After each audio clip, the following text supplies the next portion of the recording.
Buenas noches, gracias por estar. Va a empezar a decir unas palabritas Luigi Tarroni, después va a hablar María Rosa Lojo y por último voy a hablar un poquito yo.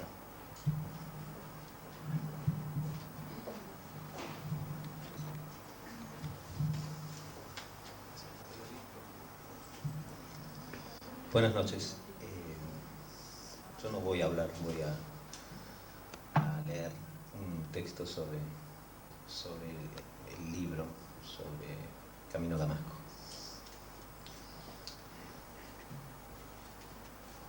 Camino a Damasco es un libro que se opone al formato común del género llamado presentaciones. Pero no se asusten, no por eso he escrito un texto más largo.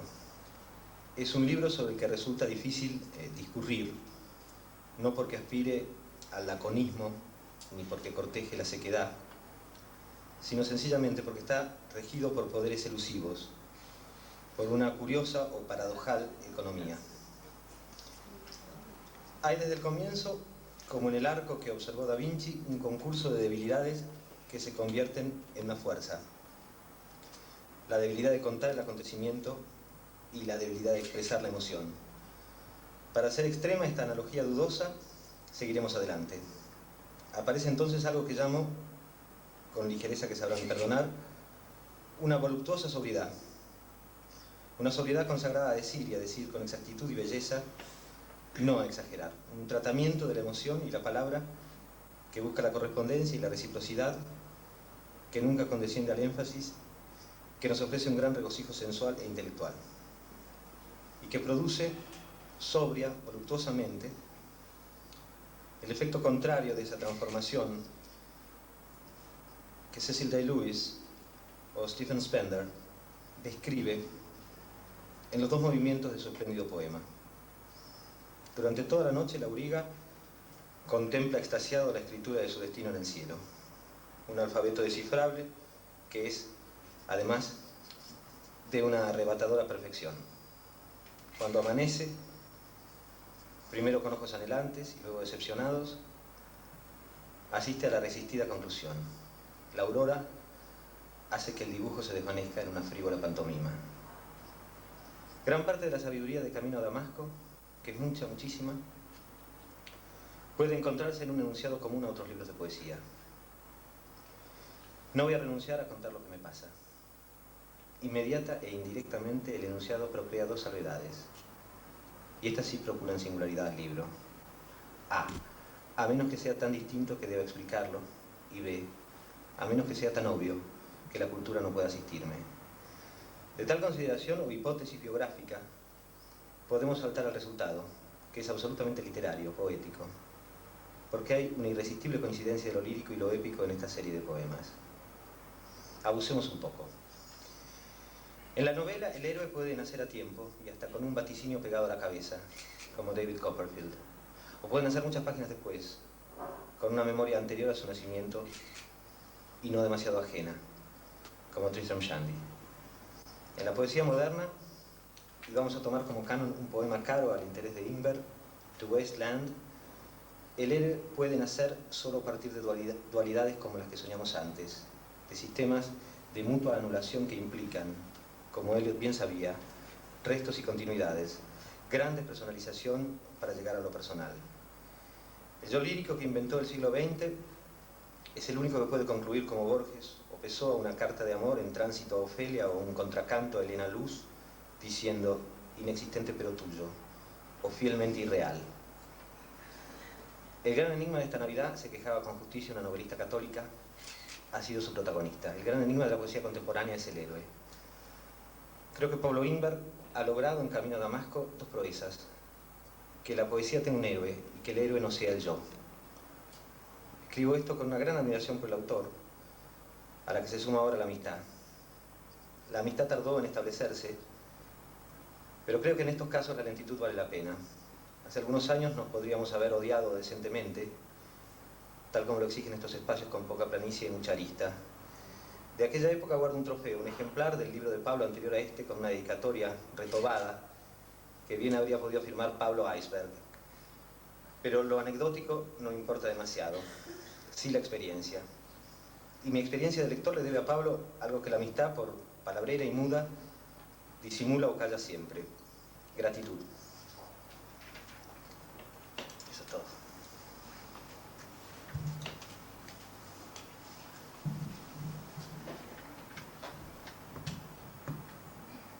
Bueno, aunque prefiero hablar siempre, esta vez voy a leer,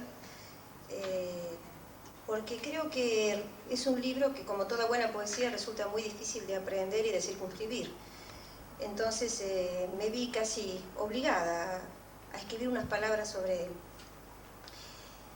Leer Camino a Damasco significó para mí, cuantitativamente, el hallazgo de una singularidad entre los libros de poemas que pueblan a veces con sobreabundancia de la semejanza o sumisión fácil a las modas, la escritura argentina actual. Cualitativamente significó el encuentro con una experiencia estética y religiosa de resonancias profundas. Hay en Camino a Damasco muchas sombras trashumantes que han construido nuestra cultura. Hay una piedad excéntrica, escrita en los márgenes de los libros sagrados y profanos, en el espesor de citas que se entrecruzan y mezclan sujetos y circunstancias, dejando incólumes dos hechos fundamentales: un viaje que es retorno y constante reiniciarse, y una revelación. No es la cara de Dios lo que se muestra en ella, no es lo que hay detrás del silencio y que supera todas las palabras. Más bien se trata de una certidumbre trágica que paradojalmente es vivida, si se permite el oxímoron, con fatal esperanza. El viajero, Ulises o Eneas o Pablo de Tarso y de Itaca, o el marinero fenicio que la constante invocación de Eliot trae en sordina hacia el recuerdo, deben aceptar una ley que es azar y es destino. Para oír la palabra deben someterse a la ceguera y a la disolución. Lo real como mera imagen se desvanece bajo una luz artificial de spot, se distorsiona en los equívocos del sueño, se duplica vanamente en los espejismos de la visión refleja. Pero hay otra realidad posible, la que emerge de las magias sacrificiales de la metamorfosis, la que en una suerte de alquimia tácita toma la carne, la sangre y la memoria como sujetos. Cuando el viaje llega a este punto, ya no hay exterior o interior, hogar o intemperie. Lo otro, lo sagrado, el Dios que aparece en deslumbramientos fugaces, es ya uno mismo. Dice Pablo Ingber: pero ¿quién es ese que siempre está a mi lado? Miro y estoy solo. Solo el eco de unos pasos resuena, seco en la luz ciega del desierto, mientras camino. Un soplo que se va y no vuelve más, exhausto, donde el viajero sediento pide la sombra de una roca, y una roca emerge, cayó de rodillas. Y aunque no veía nada, sintió que descendía entre las aguas que brotaban de la roca una paloma. Estás en mí y no me atrevo a respirar por miedo a que te escapes. Paloma del diluvio y de la frágil alianza, paloma del espíritu que sopla sobre las aguas y confiere el don de lenguas, el impronunciable nombre divino dirime la teoría del valor, valor de los dados que se arrojan, valor de los términos que se traducen de una lengua a otra, de un tiempo a otro. Tránsitos oscuros que borran, pierden, recuperan, desfiguran y transfiguran el sentido. Juego de datos, juego de dados, juego de palabras que intentan, como en la infinita combinatoria de la cábala, recomponer lo que no debe y no puede ser oído. El paso de Dios por entre los intersticios del lenguaje levanta hogueras y calcina la lengua de su osado nombrador perseguidor, como decían los griegos del mártir, o sea, del testigo.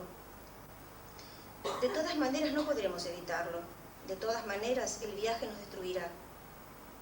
Deliciosa costumbre mirar en perspectiva las 4 estaciones que se fueron, las 4 que vendrán, el paisaje moviéndose del otro lado de la ventanilla y al llegar el maquinista envejecido.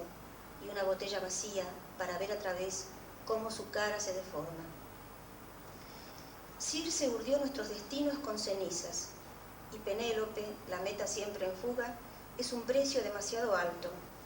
La madre y la mujer tejen y destejen la misma arena donde no quedan huellas. Una mancha de cera es la estatua deshecha de un hombre, y un ser inestable, fluyente, forja el barro, arcilla del primer día. Pero del primer día al día del poema hay una distancia sutil y definitiva. La lucidez que sobrevive, la conciencia que conduce la voluntad.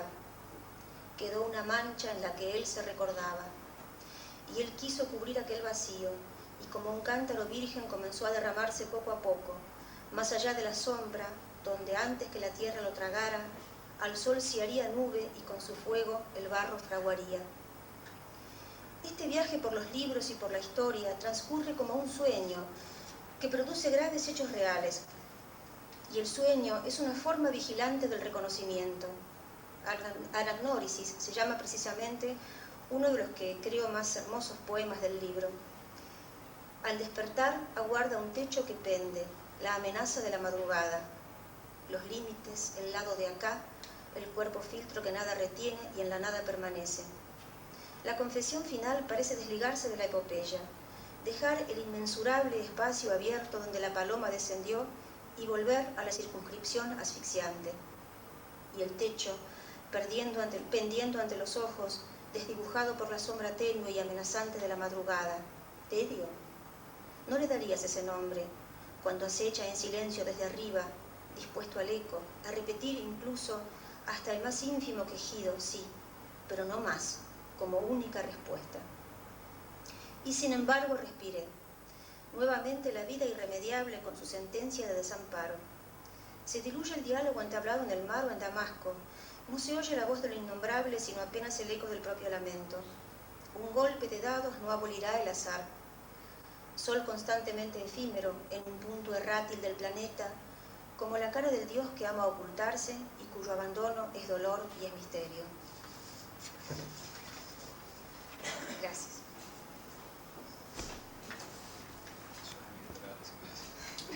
No, yo creo que hay que agradecer un libro de poemas. Son dones raros. Los libros de poemas son dones muy raros y cada vez lo serán más, creo.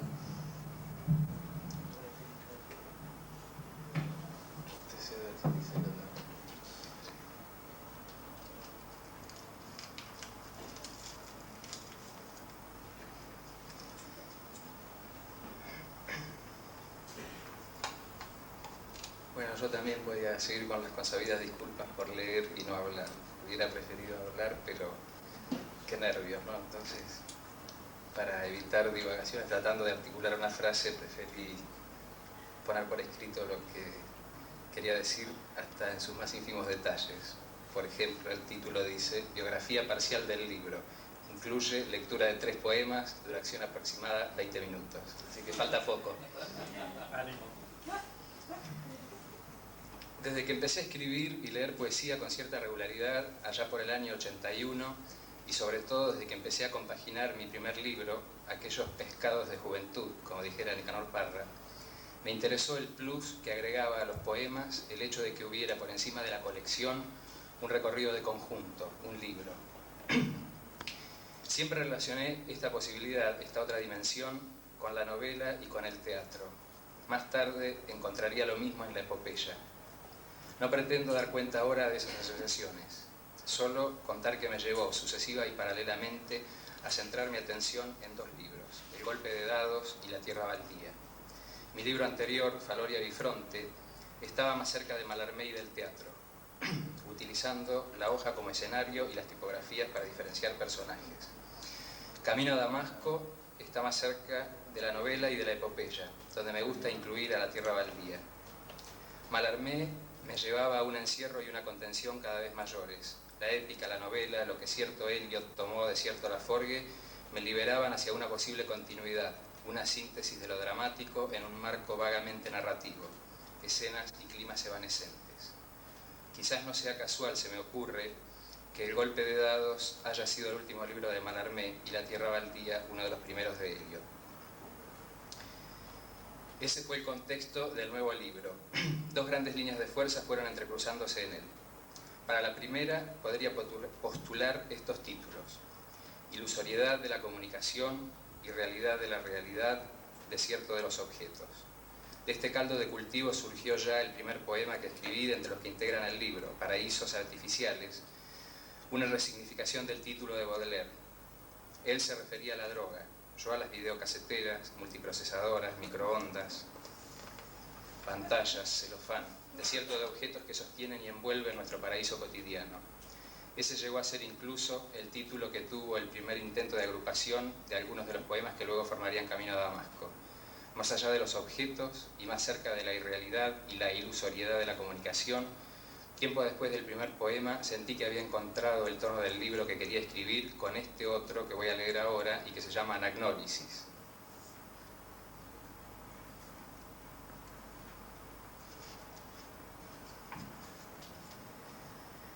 Como en sueño, madre de sus hijos, de ventana a ventana camina. Afuera la llovizna y la neblina son de un mismo color inmaterial. Coincidiendo en la luz del cristal, transparencia y reflejo, un trazo bastaría para atravesarlo, pero ella habla como en sueño.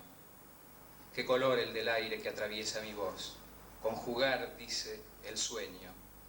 Soñar, esa imagen adelante, si yo fuera el soñado, si hubiera tercero sin tres, éter terciando entre dos, yo, una sentencia en el aire, y ella, como un sueño, cuando hablo, lluvia o niebla, la calle brillaba, conviviendo.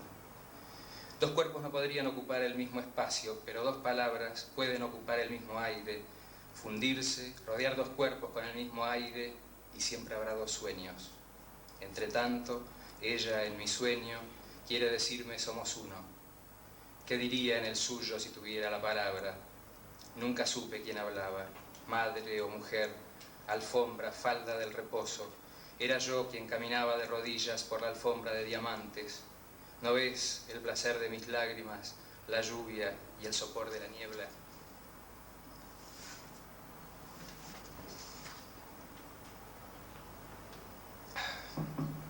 La otra línea de fuerza podría titularse De Homero al cristianismo o De Odiseo a San Pablo.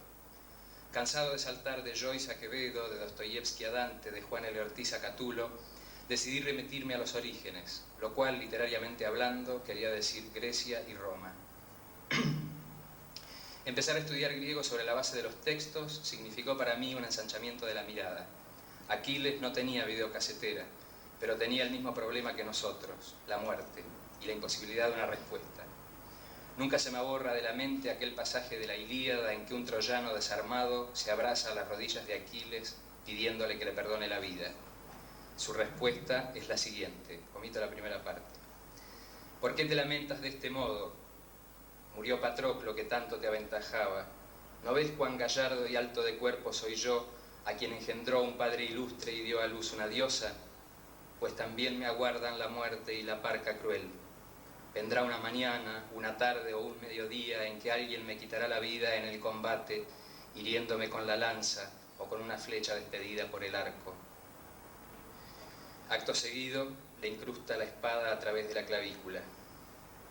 De la Ilíada a la Odisea puede verse una sociedad menos rústica. Luego le tocó el turno a Esquilo. El orden entre los dioses y la justicia divina de la Orestiada iban preparando, según me pareció, el camino al cristianismo. Pido disculpas por ser vagamente superficial para poder ser breve. Después se agregaron el latín y Virgilio. El periplo de Eneas es mucho más claramente iniciático que el de Odiseo, y el providencialismo, la idea de un orden superior que dirige los destinos y su grandeza, muestra una espiritualidad mucho más elaborada y más próxima al cristianismo. Esto es, dicho sea de paso, lo que hizo que Eliot prefiriera la Eneida. Personalmente prefiero la libertad, la heterodoxia, la imperfección de los poemas homéricos. Dante sería el próximo gran paso de la épica, de la mano de su maestro Virgilio. Una noche de 1991 le señalé a Luis Tonis cuál era mi poema preferido de su libro Aunoe que acababa de salir. Él me contó una historia de amor frustrado que estaba detrás de ese poema.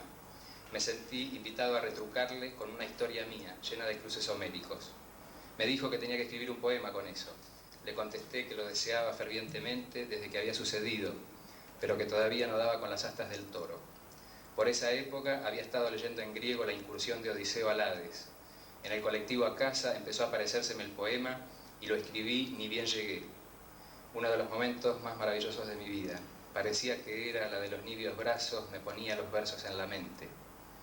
Fue además el punto de fuga que desató el resto del libro. El título es un verso de la tierra baldía, porque el momento central de la historia ocurrió en un lugar del que habla ese verso, mítico para mí porque era la playa en que Eliot empezó a escribir el que por su heterodoxia y sus imperfecciones prefiero de entre todos sus libros. Contiene un juego de palabras en inglés, muy sencillo, que voy a traducir para quienes no lo entiendan. Penny es un penique y también el diminutivo de Penélope, el inglés de Penélope, ¿verdad? A penny for your thoughts, en este caso, puede significar un penique por tus pensamientos, o bien una penny para tus pensamientos. Por eso el final, a penny for my thoughts wasn't cheap at all. Una penny para mis pensamientos no fue barato en absoluto. El epígrafe es un verso de Catulo, el primer letrista de tangos de la historia. Escribía poemas quejándose de ser abandonado por su amada. Por eso debe de ser que se dice que el tango tiene que ver con la inmigración italiana. Yo lo adulteré levemente. Desertum in sola miserum secernat arena. Abandonado discernióse mísero en la sola arena. Solo le cambié el género. Él decía abandonada, etc. Voy a leer el poema entonces, que se llama On Margate Sands, en las arenas de Margate.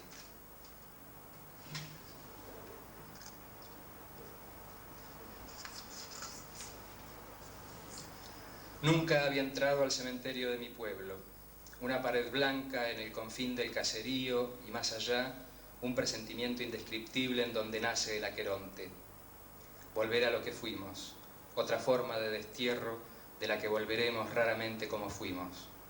Volver al mismo tiempo a lo que habremos de ser, como nacer 3 veces en un día. Tal vez Circe tejió nuestros destinos con cenizas y mientras volaban al viento atravesamos el arco de triunfo de los que triunfaron para siempre y allí están para que las flores lo festejen. Detrás del muro blanco, a cada paso descubriéndonos, sacrificamos a los poetas metafísicos, a la hora violeta, unas palabras de asombro más aladas que los pájaros. Y jugando a Tiresias me dijiste que si yo cruzaba el mar y te encontraba en la isla, podría ser exciting.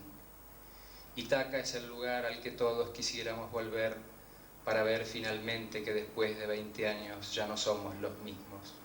«What does it mean?», preguntó el ignoto Odiseo, cuya astucia fracasaba ante el brillo volátil de Afrodita que se tendía contra el atardecer.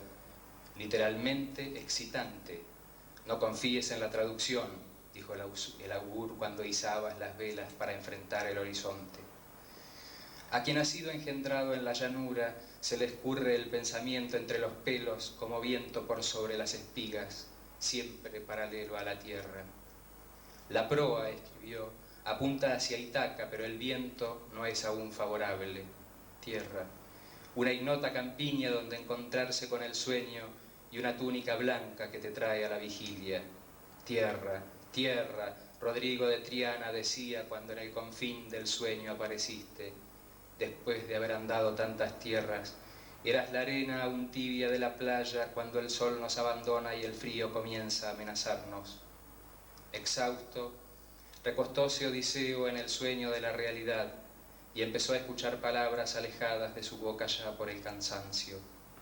Y buscando él en el aire la respuesta que el aire persiste en negarnos, dijo Penny, a penny for your thoughts.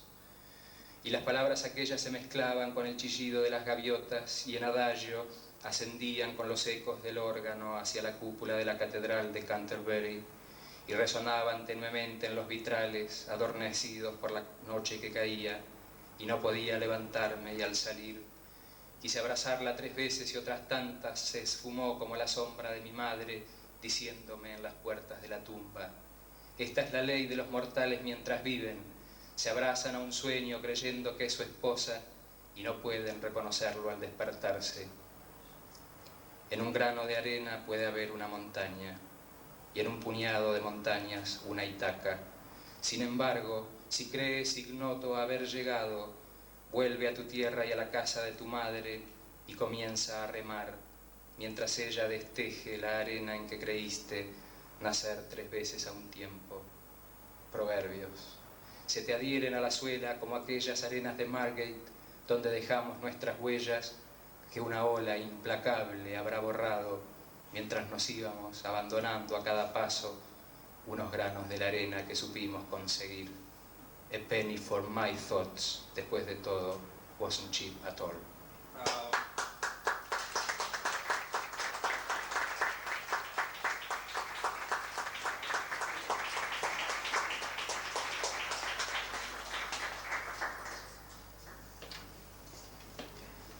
Creo que por una conjunción de esas 2 líneas de fuerza de que hablé, sentí la necesidad de acercarme concretamente al catolicismo. Búsqueda de lo real real, detrás de lo real irreal, búsqueda de un recorrido cultural. 2 modos de la búsqueda de sentido. Un par de amigos me apoyó mucho en ese proceso. César Siciliano, que sigue siendo un gran amigo, y Patricia Calvo. De la imposibilidad final en esta búsqueda da cuenta el último poema del libro, pero eso tiene más que ver con lo que pasaría después que con lo que quiero terminar de contar ahora. Tratando de reescribir el principio de ese poema que leí recién, que no me conformaba, me descubrí un día escribiendo otro poema. Para esa época yo ya había armado algo que se parecía bastante al libro. Tenía como título Naturaleza muerta y otros retratos de familia. Me gustaba, pero era demasiado largo y no estaba seguro de que lo representara por completo. Después de leerlo, Luis Tonis me dijo, pero vos tendrías que aprovechar a San Pablo. Yo era lector frecuente de la Biblia por entonces, pero nunca había llegado a los Hechos de los Apóstoles. ¿Cuál no fue mi maravilla al encontrar allí un personaje que sintetizaba mis búsquedas? Por un lado, reunía en sí las 4 raíces principales de la cultura occidental. Había nacido en tierra griega y el griego era su lengua materna, era ciudadano de Roma, era judío y se convirtió al cristianismo. Por otro lado, era un viajero, un odiseo apóstol. Se convirtió en un viaje y en otro, prisionero en Jerusalén y luego en Cesarea, fue llevado a Roma a través de los mares que antes habían surcado Odiseo y Eneas, continuando esa escala ascendente que yo había imaginado. El libro pasó a llamarse Camino a Damasco. Leónidas Lamborghini y Luis Tonis me habían presentado a Delia Pasini. No hay amistad en este caso. No obstante, quiero recordar algo que me dijo y me resultó muy útil. Que mi libro se llamaba Camino a Damasco, pero llegaba solamente a esta Itaca, y que así como estaba, era excelente, pero podía ser mejor. Yo sabía que en el momento en que le había encontrado la forma al libro, el recorrido, lo había terminado de un modo un tanto fácil y complaciente. Esas palabras me impulsaron a reescribir y continuar el que entonces era el último poema, y luego a escribir otro que compuse mentalmente y memoricé mientras nadaba, y bastante después el último, al que ya me referí vagamente. Aquel poema, que empezó siendo una reescritura de On Margate Sands, luego llegó nada más que hasta Itaca y por último intentó llegar a Damasco, se llama Odiseo Apóstol. Tiene como epígrafe unas palabras de los Hechos con las que San Pablo se defiende ante los hebreos que lo acusan de traidor. Cataten jodón latreuo topatro theo. Según el camino, doy culto al Dios de mis padres. Y dice así.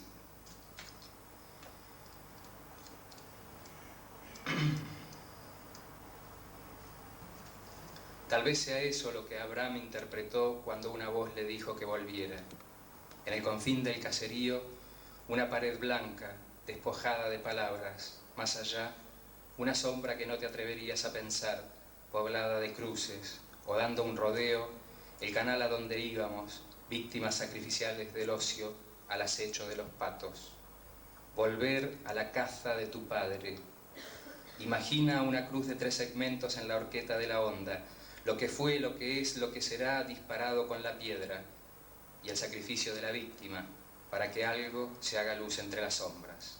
Un atardecer. Entonces volví, guiado quién sabe por qué presentimiento, lo que se busca, lo que nos busca, el 4º segmento de la cruz, lo que fue, lo que es, lo que será, clavándose juntos en la tierra que pisas.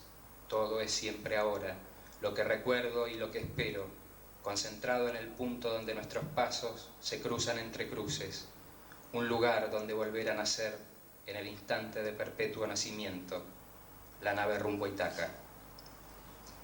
Como el océano abraza la tierra, como el mar rodea la isla y la roza y la carcome, como persiste la isla en surgir y mantenerse ante el acoso de las olas, haciendo pie firme donde se hunde el pobre de fe, persiste hacia el marino y navega y entre la bruma de la noche el catalejo, muestra el guiño de una llama y una Ítaca emerge. Padre, eres piedra, y sobre piedra construí mi casa, y en medio del diluvio la paloma hizo su nido en mi ventana y tuve miedo. Parado frente al muro y ahuecando las manos para que la voz no se abriera en el vacío, gritó, y no oyó sino un eco que moría. No decimos 2 veces la misma palabra. Y ante el acoso de las olas, levó el ancla de piedra y se hizo al agua sin volver la vista atrás. Todos los caminos conducen al camino. En la llanura árida del mar, espejismo de aguas del desierto, la estatua de sal de las olas canta al ritmo de los remos y tapados con cera los oídos, estoy solo. Pero ¿quién es ese que siempre está a mi lado? Miro y estoy solo, solo el eco de unos pasos resuena seco en la luz ciega del desierto mientras camino, un soplo que se va y no vuelve más.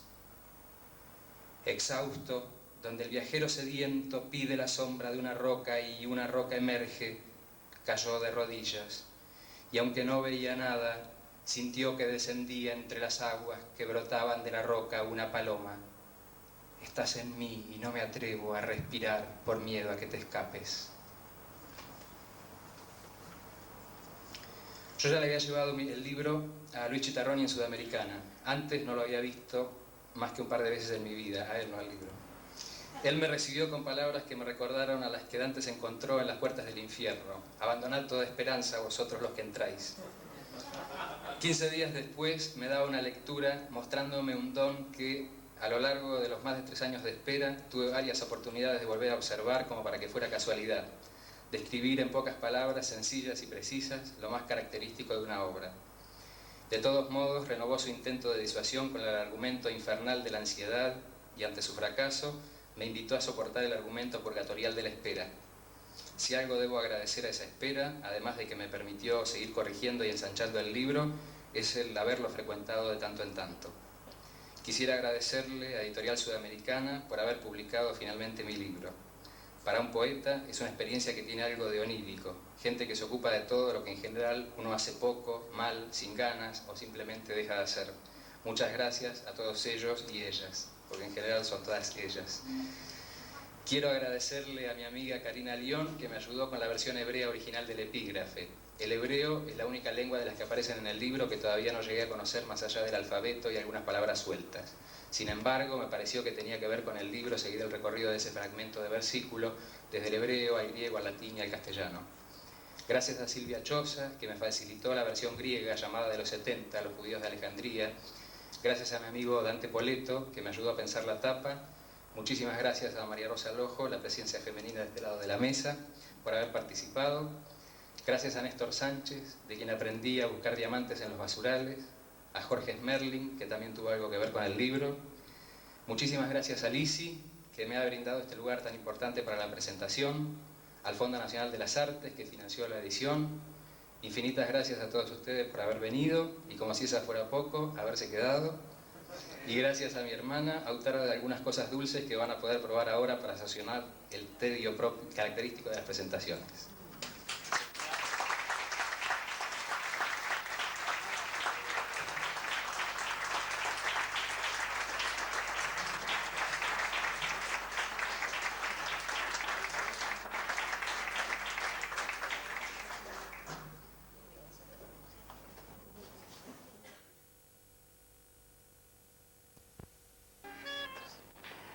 Pablo Isber, el camino a Damasco hay que entenderse que es el que hizo San Pablo, ¿o no?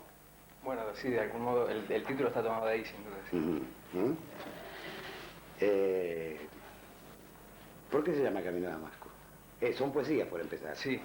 Poesías. Bueno, es el camino del libro, digamos, llegó a ese lugar, ¿no? O sea, no fue la idea inicial que yo me planteé, simplemente fui haciendo el camino del libro y en un determinado momento, en fin, a raíz de San Pablo y de los Hechos de los Apóstoles que estuve leyendo, se me armó la idea del libro en conjunto como un recorrido y Bueno, ahí vino el título. Bueno, es ese camino al andar, ¿no? El escritor hace camino al andar, ¿no? Todos. Vos sos judío, Ujú.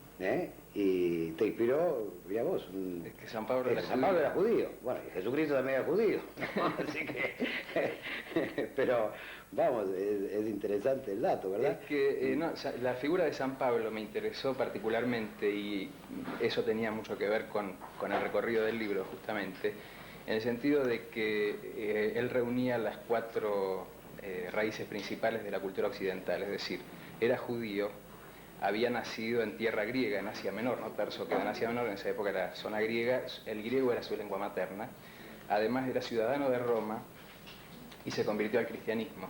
O sea que era Abarcó toda la cultura judeo cristiano y greco-latino, ¿no? y greco-latino, ¿no? Además, fíjate vos, todavía sobrevive en nuestra cultura todas las verdades que dejaron los griegos, y todavía sobrevive el cristianismo, ¿verdad? 2000 años después. De manera que a mí no se me había ocurrido pensar que sí, que Pablo integraba todo lo que puede ser la concepción cultural de Occidente. Sí, es decir, yo tampoco lo tenía pensado de antemano. De pronto, leyendo los Hechos de los Apóstoles y toda su historia justamente de su lengua griega, de su judaísmo, de su persecución a los cristianos que termina convirtiéndose en una conversión, el hecho de que justamente por ser ciudadano de Roma termina llevándolo a Roma para juzgarlo, ahí de pronto se me armó... En Roma es donde Pablo se supone que tiene la aparición allí o el encuentro. No, eso es Camino a Damasco. Justamente. Camino a Damasco. Camino a Damasco es justamente la conversión. La conversión, ¿verdad? ¿No? Claro. Ahora, ahí después... no es que lo tira un rayo del caballo. No, o él recuerdo va, mal. se queda ciego cuando se va queda caminando ciego, por el sí, desierto. sí. Incluso, perdón, en el viaje a Roma, es decir, la tapa, la ilustración de la tapa es una pintura de Rembrandt que toma justamente a San Pablo cuando está en prisión en Roma y escribe las epístolas, varias de las epístolas que se conservan, ¿no? ¿Qué es lo que te llevó a la poesía? Bueno, en principio empezó como algo que le sucede a mucha gente, ¿no? Que en determinado momento, ante algo que a uno le sucede, alguna emoción fuerte o algo así que necesita, digamos, canalizarlo de algún modo y entonces empieza a escribir. Esto es algo que la mayoría de la gente ha hecho alguna vez, ¿no? Después sigue todo otro recorrido en la medida en que uno a eso le va interesando, va leyendo más y, en fin, hay que dar el salto para llegar a la literatura, ¿no? ¿Por qué crees que la gente ha dejado de leer poesía? Bueno... No, es un problema editorial, pero al mismo tiempo es un no. problema social, ¿no? Sí, Porque, es que yo no tengo respuesta para eso, por eso es decir, creo que necesitaríamos 5 programas de esto y no llegaríamos a la respuesta. Tampoco llegaríamos a la respuesta. Lo que sí... Lo damos por analizado. No es para tanto, es decir, es un hecho que hay que tomar en cuenta. El otro día estaba pensando, porque escuché hablar, no me acuerdo en qué lugar, que no sé, en algún programa de radio, si no me acuerdo si era un galerista de arte, que decía, la gente todavía hoy dice, no entiendo el cubismo, ¿no? Y yo pensaba, a raíz de esto, pasa algo parecido. Más de una vez uno habla con una persona y dice, ¿cómo? ¿Pero un poema sin rima es un poema? Si hay poesía sin rima, si esto que es algo que ya lleva un siglo, la poesía sin rima, o sea, no es que la rima esté prohibida, se usa o no se usa, pero no es una exigencia... Sí, el llamado verso libre. Claro. ¿Correcto? Y bueno, hoy en día todavía hay gente que cree que si no tiene rima no es poesía, entonces algo... Eso responde a la formación cultural escolar nuestra, ¿no es cierto? Es decir, generalmente se enseña a todos los poetas que rimaban cadenciosamente sus sonetos, un soneto me manda a ser violante, etcétera, etcétera. Bueno, pero no se los instruyó, porque como hemos tenido siempre una educación racionalista, no se lo instruyó a la gente en lo que puede ser percepciones y captar ritmos y musicalidades interiores en la poesía y todo lo demás, ¿no? Estoy de acuerdo, pero creo que de todas maneras no es un problema únicamente la educación, ¿sí? Por eso le digo que es un problema que habría que enfocar desde múltiples puntos de vista, claro, ¿no? Claro. O sea, de hecho, la poesía es un caso paradigmático, pero el problema de la falta de lectura no es solo de poesía, también se lee mucho menos También. todo lo demás, También. cada vez se lee menos. ¿Qué podrías cuál podría ser la síntesis de tu camino a Damasco? Que evidentemente no fue solo el de San Pablo, sino también el tuyo, ¿no? Sí, no, sin duda. Bueno, para mí se juntan dos ejes principales.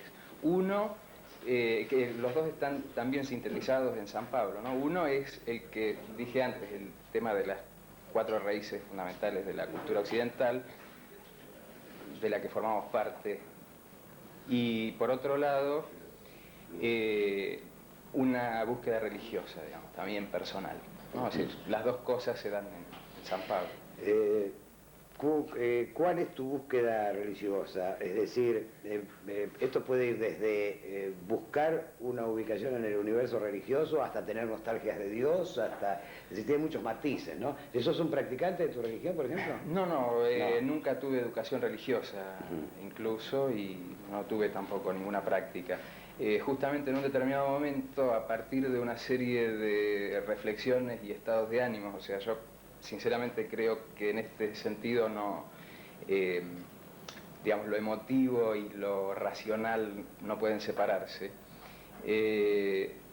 Bueno, llegué a una necesidad de ir abriendo algunas puertas o tratar de buscar un camino, y en ese momento pensé que la religión en la que tenía que buscar era la religión católica. Que, o sea, yo nací en Dolores, provincia de Buenos Aires, yo digo un pueblo, allá se enojarían, pero bueno, tiene 20.000 habitantes. Sí, sí. Mi familia era la única familia judía, o sea que yo no tuve tampoco relación, o sea, mis compañeros, mis amigos eran todos católicos, iban a catecismo, iban a la iglesia, etc. En fin, además creo yo que al margen de lo que sea la situación, o sea, el hecho de que practiquen o no toda la población o la mayoría o lo que fuere, la religión católica forma una parte importante de la cultura argentina, ¿no? Por supuesto. Y bueno, en ese sentido fue que me pareció que el camino venía por ahí, lo seguí durante unos años y finalmente desistí, pero en un momento yo pensé en convencerme, en profundizarme. Así que Pablo puede ser también otra conversa en el momento menos esperado. Yo ya creo que no, me parece que pasó ese momento, ¿no? De hecho, este libro yo lo terminé hace un par de años, así que... Bueno, muy bien, Pablo. Entonces, lo recordamos, Camino a Damasco, Pablo Imper, editorial sudamericano. Cómprenlo, que vale la pena. Vamos a ver qué nos dice Giraber. Ya se conoce, Raúl.